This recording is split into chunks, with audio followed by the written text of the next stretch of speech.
السلام علیکم ناظرین، اس ایپیسوڈ کے شروعات میں ہم دیکھتے ہیں ہولوفرا اورحان اور اپنے ہونے والے بچے کے لیے دعا مانگ رہی ہوتی ہے۔ دعا کے بعد وہ جینماز پہ ہاتھ پھیرتی ہے اور قرآن پاک کو دیکھتی ہے۔ اس لیے اورحان وہاں پہ آتا ہے اور کہتا ہے تم ابھی تک سوئے نہیں ہولوفرا، تم اب 2 جانیں ہو، تمہیں اپنے کھانے اور سونے کا اچھے سے خیال رکھنا چاہیے۔ تو ہولوفرا کہتی ہے اورحان کیا تمہیں لگتا ہے کہ میں ایک اچھی ماں بنوں گی؟ اورحان اسے پیار کرتے ہوئے کہتا ہے گورنر کی بیٹی، اس میں کوئی شک نہیں۔ یہ کہتے ساتھ اسے گلے لگا لیتا ہے۔ پھر اورحان توفتاً اسے ایک آئینہ پیش کرتا ہے جسے دیکھتے ہوئے ہولوفرا بہت خوش ہوتی ہے اور کہتی ہے اورحان یہ بہت خوبصورت ہے۔ جواب میں اورحان کہتا ہے لیکن تمہارے جتنا خوبصورت نہیں ہے، تم ابھی سو جاؤ، میں وضو کر کے سحری کے وقت ہونے تک تھوڑا قرآن پڑھوں گا۔ جواب میں ہولوفرا کہتی ہے تم میرے لیے بھی پڑھنے والے تھے سورہ کہف، اور مجھے تم اس کا مطلب سمجھانے والے تھے۔ اورحان اس سے کہتا ہے تم اب نہ سونے کے لیے ایسا نہ کہو۔ ہولوفرا اس سے کہتی ہے کیا یہ مجھے سننے کے لیے بھی وضو کرنا ہوگا؟ تو اورحان اس سے کہتا ہے خاتون اس کی ضرورت نہیں ہے۔ تو اسی طرف عثمان صاحب سوچ میں گم ہوتے ہیں۔ اس لیے میں بالا خاتون وہاں پہ آتی ہیں تو عثمان صاحب ان سے پوچھتے ہیں کیا وہ بولی؟ تو بالا خاتون کہتی ہے وہ نہیں بولے گی، میں تم سے بھی زیادہ چاہتی ہوں کہ اس کو سزا ملے عثمان، لیکن حلیمہ کا کیا ہوگا؟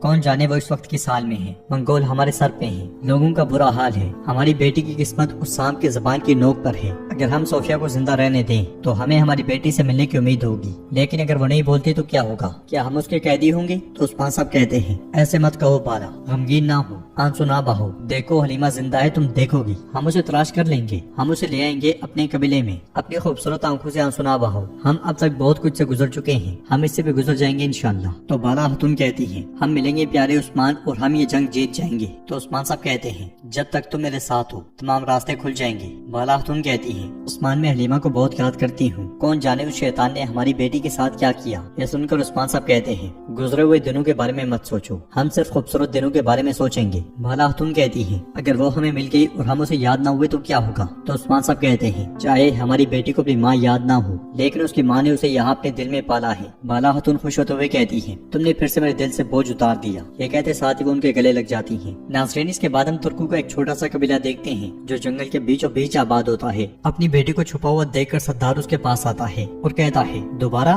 میں نے تمہیں خیمے میں انتظار کرنے کو کہا ہے، تم سردی میں بیمار ہو جاؤ گی، سپاہی لے جاؤ اسے۔ یہ سنتے ساتھ ہی سپاہی اسے لے جاتا ہے۔ اس لیے میں منگول قبیلے پر دعویٰ بول دیتے ہیں۔ یہ دیکھ کر سپاہی سردار کی بیٹی کو اٹھا کر بھاگ پڑتا ہے اور اسے خیمے میں رکھ کر لڑائی میں کود پڑتا ہے۔ سردار بھی منگولوں کا مقابلہ کرنے لگ جاتا ہے۔ حملہ کرنے والا لوگان التوگا کے ساتھ وہاں پہنچتا ہے اور کہتا ہے میں کسی کے جسم پر سر نہیں دیکھنا چاہتا، کوئی بھی منگولوں کے سامنے ٹک نہیں پاتا۔ سردار بھی لڑتے لڑتے زخمی ہوتا ہے اور زمین پہ گر جاتا ہے۔ منگول سپاہی سے دبوچ کر آگے بڑھتے ہیں۔ خواتین کو ایک خیمے میں ڈال کر اسے آگ لگا دی جاتی ہے۔ سردار لوگان سے کہتا ہے میرے قبیلے سے اپنے خونی ہاتھ ہٹاؤ۔ تو لوگان کہتا ہے کل رات ایک ایک کر کے تمام قبائل کو جلا کر راکھ کر دیا، اب تم بھی اپنے قبیلے کے ساتھ جلو گے۔ یہ کہتے ساتھیوں لوگان تلوار اس کی گردن میں گاڑ دیتا ہے۔ پل بھر میں سردار گر کے شہید ہو جاتا ہے۔ سپاہی سب خیمے جلا ڈالتے ہیں۔ التوگا خوش ہوتے ہوئے کہتا ہے لوگان وہ سارے قبائل جلا رہے ہیں جنہوں نے عثمان کی بیعت کی ہے۔ تو لوگان کہتا ہے میں انہیں موت سے بھی بدتر محسوس کرواؤں گا التوگا۔ ناظرین اس کے بعد ہم عثمان صاحب کا خفیہ قبیلہ دیکھتے ہیں جہاں پہ عثمان صاحب نے دیوان بلایا ہوتا ہے۔ علاؤدین کہتا ہے سب جانتے ہیں کہ ہم اپنے سر نہیں جھکائیں گے اور وہ ہم پہ شاید لاگو کر رہے ہیں تاکہ ہم اپنا سر جھکا دیں۔ اورحان کہتا ہے